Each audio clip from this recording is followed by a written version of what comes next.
It's that time of the year again. It's Cheltenham Festival time.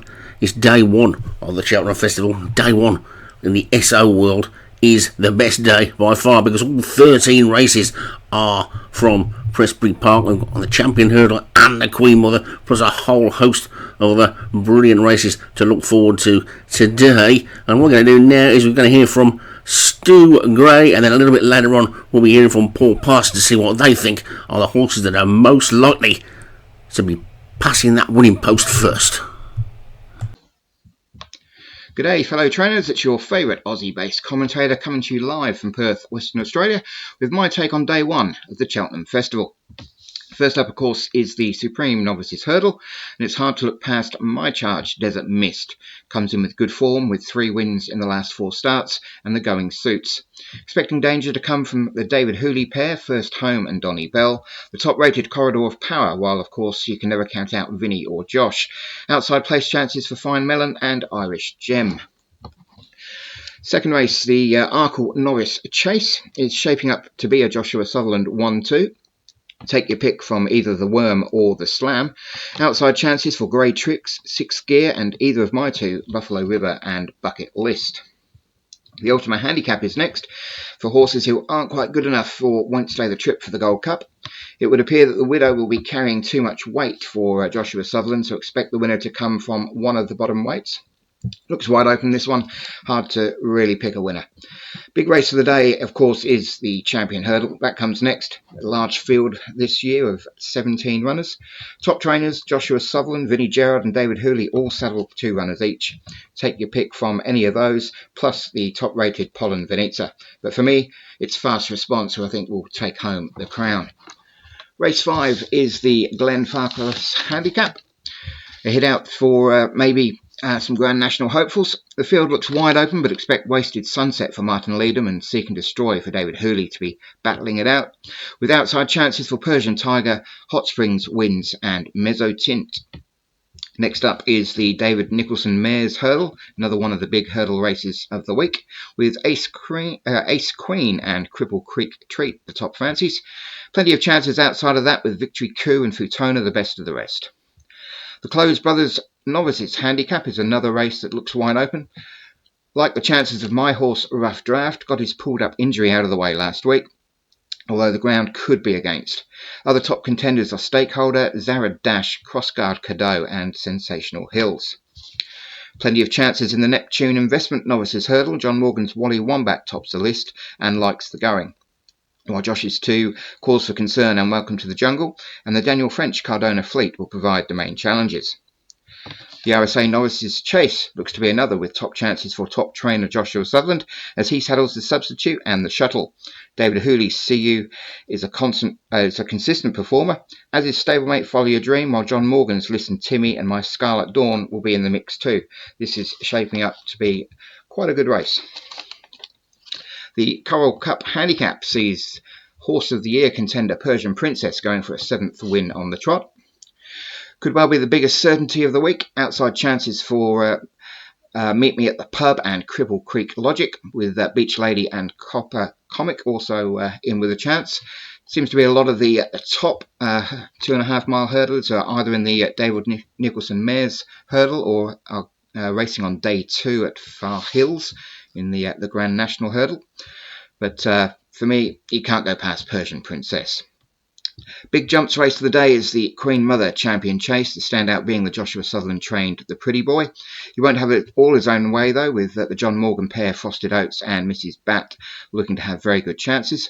Expect the race to be hot, with my horse emerging near the front along with the John Morgan pair, which should set it up nicely for Mrs. Bat to take the win.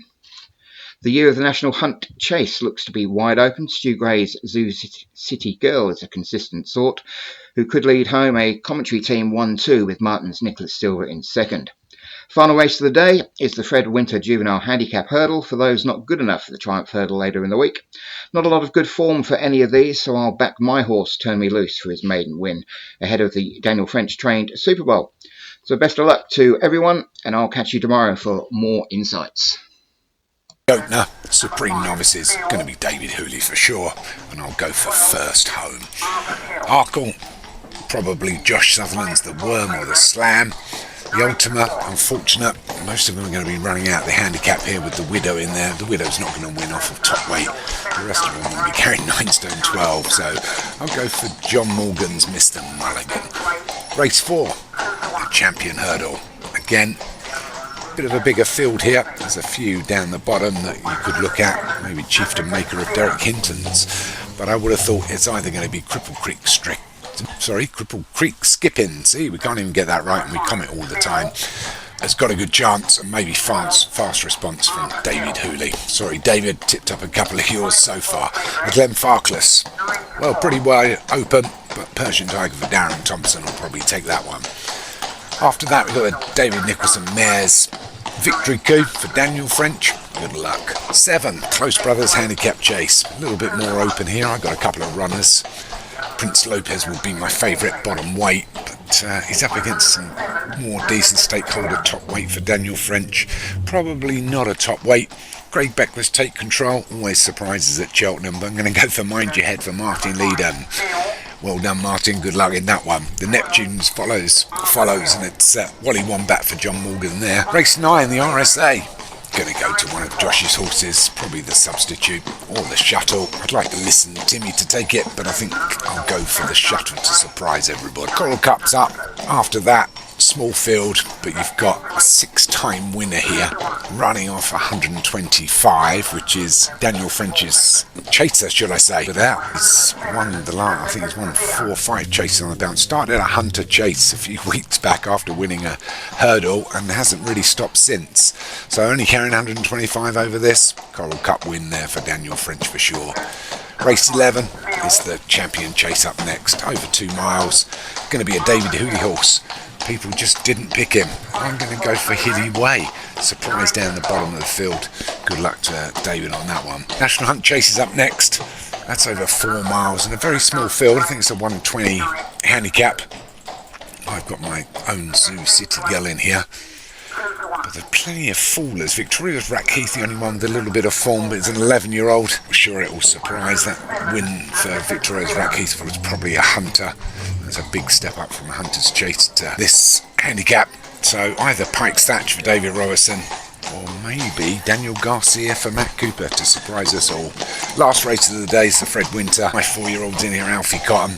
I do fancy him. Condorcet for Martin Lewson, Super Bowl for Daniel French is not really the form about, but I'm glad Alfie Cotton's finally got some good ground. He's been running on soft, good to soft and heavy, and he doesn't like it, so he may well surprise in that, but a very small field. Alfie Cotton running off quite a low weight. Good luck to me. Well, that's it for me for the day 1. You'll hear us over on the comms. Thanks for all those that entered the competition, which is pretty much everybody. Well done. And I'll pass you back to Martin.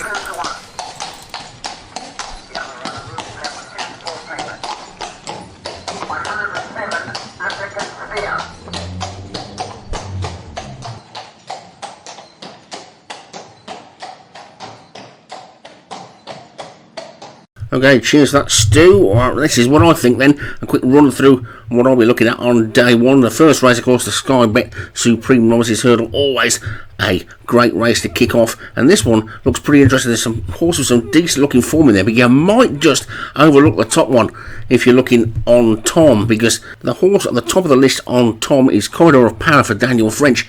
And his form doesn't look that impressive, does it? 0-3-4-6 for his last 4 runs, but go back before that and he's won a few group races. It had blinding form at the start of the season, just seems to have lost its way a little bit over the last few weeks, but I reckon that one could well spring right back to form and get Daniel French off to a flyer. There's no doubt about it that Daniel French is one of the emerging trainers of the season. As for race 2, well, that's the Arkle, and again, the big guns, you'd expect them to be involved in this, wouldn't you? Joshua Sutherland's got the Worm and the Slam, and it's difficult to not think one of those two is going to take it. I think I'll probably just go for the Worm. The Ultimate Handicap Chase is race 3, and this one has been slightly marred by the fact that there's only one horse in the handicap, but there's not really a great deal we can do about that. Yeah, but I've just got a sneaky feeling for Craig Beckwith in these handicaps, and I think tight will be a good each way bet anyway. Unshipped his pilot last time out, but apart from that, it's got some pretty decent form, so I'm going to go for tight in the Ultima. Champion Hurdle time again, and I think David Hooley is the guy to follow in these, and I'm going to go for Fast Response. The Glen Farcical, as Stu likes to call it, over the cross-country course. This is another tricky sort of race with a funny distance of 3 miles 7, funny fences. I quite fancy mine in this Wasted Sunset, but he's just got a tendency to leave it all a little bit too late, and I can picture him coming second or third behind something like probably Persian Tiger for Darren Thompson or something like that, but I think I'm probably going to stick my neck out and go for me a Wasted Sunset to go one better than I expect and give me a win on day one. On to the David Nicholson Mares Hurdle, and Ace Queen is obviously the standout in this, but Cripple Creek Treat has been running well, so too has Victory Coup, so this one could be a lot tighter than people think, but it's difficult to go away from David Hooley in these hurdles, and I'm going to stick with Ace Queen. On to race 7, the Close Brothers Handicap Chase for novices, and again, Darren Thompson's got the top one here, Zadad Dash, which looks like he might have a bit of a chance, but Daniel French has been the man to watch this season, hasn't he? And I'm going to go for Stakeholder to take this one. The Neptune Investment Novices Hurdle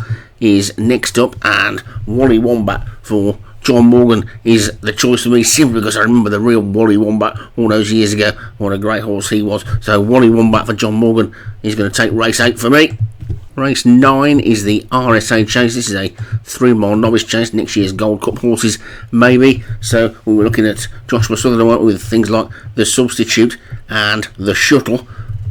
But it could be interesting, this one, and I've got a sneaky feeling here for David Robertson's Highlander of Kerry. I think that one might run a biggish sort of race. On to race 10, the Coral Cup Group 3 handicap, this one, and this one is wide open. Be a top weight meet me at the pub for Joshua Sutherland. I'm not so sure that one ought to be top weight, really, and you've got Persian Princess in this, haven't you, who's won about 6 on the trot, but last week it was a chase, and I'm not 100% convinced that going back to hurdles is necessarily going to be the right thing for her to do, but it'd be fascinating to see if she could win it. But I think, again, Craig Beckwith, who's just done so well in these handicaps, I think his Copper Comic might spring a bit of a surprise. On to race 11, the Queen Mother Champion Chase, the big chase of the day, of course. We've got the Pretty Boy. He's rated 180, which is a little bit ridiculous to have a horse rated 180. There shouldn't be anything anywhere near 180, really, but he's undoubtedly the best horse in the race. But this is going to be a very interesting race, because John Morgan's got 2 in that likes to go from the front. We've also got Paul Parsons' horse that likes to go from the front as well, that doesn't appear to have a great deal of a chance. So I wonder what's going to happen there, whether there's going to be some throat cutting being done early on and then something else is going to be left to win it. You can just see them setting it all up, really, can't you, for the Pretty Boy. So I think I'm going to go for Joshua Sutherland to take race 11 with the Pretty Boy. On race 12, the year of the National Hunt Handicap Chase, is quite a low rated handicap, this one, so a chance for the smaller trainers to get in a bit of a chance. That's probably why I've got a decent sort of record in this race. I'm not sure whether I'm going to do that well this year though, as Nicholas Silver doesn't necessarily always run to the best of his form, although he was third in the Fox Hunters here last season, so if he could go a little bit better than that, he would have a little bit of a chance. There's nothing got particularly brilliant form, and I'm gonna go here for my old mate Stu. I think his Zoo City Girl could spring a bit of a surprise and get him on the board on day one. Race 13, the final race on day one, is the Fred Winter Juvenile Hurdle, and a surprisingly small field for this. You'd think there'd be a bigger field for this. Daniel French has got the top weight, so he's going to give weight away all round. There's nothing really got that much standout form, and so it's difficult to sort of say what you think might do any good. It could be a bit of a it could be a lucky last this, couldn't it, where an outsider pops up and takes it. Derek Hinton has popped 2 in. Neither of them, they look like they've got particularly good form. I'm not even sure anything's won yet, so you've got to be looking at the top weight Super Bowl and thinking, well, I wonder if that one could have gone in the Triumph. So I'm going to be pretty boring and just go for Super Bowl. That's day one, men, and I shall see you at the start for the Supreme Novices Hurdle very, very soon.